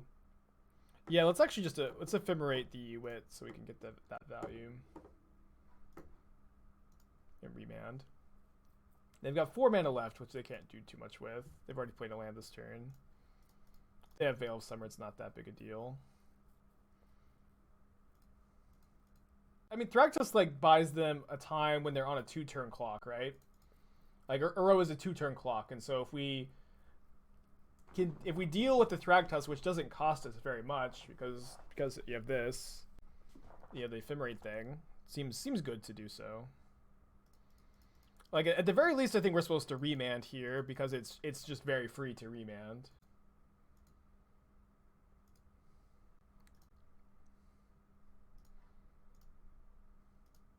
Certainly an interesting decision.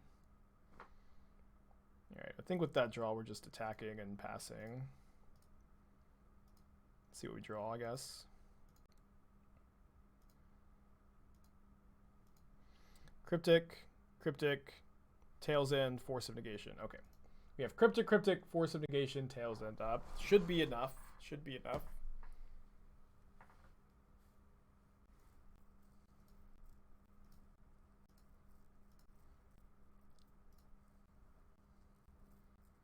Let's not count our chickens quite yet, but I think that the chickens will hatch.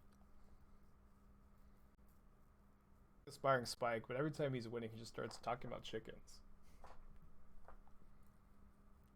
That we don't have to do anything about that yet. We can just tap it, and we can do that on our turn, so we don't need to spend the mana now. Counter tap.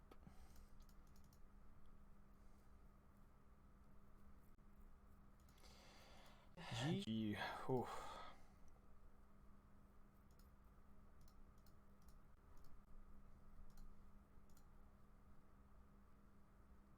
Hey Joe Fish, appreciate ya. Love to hear from the lurkers. All right, we 5-0'd. Awesome. It's been a while since we 5-0'd. I don't think we 5-0'd all last week, and I think we have 16 trophies this season now. Yeah. Cool. Let me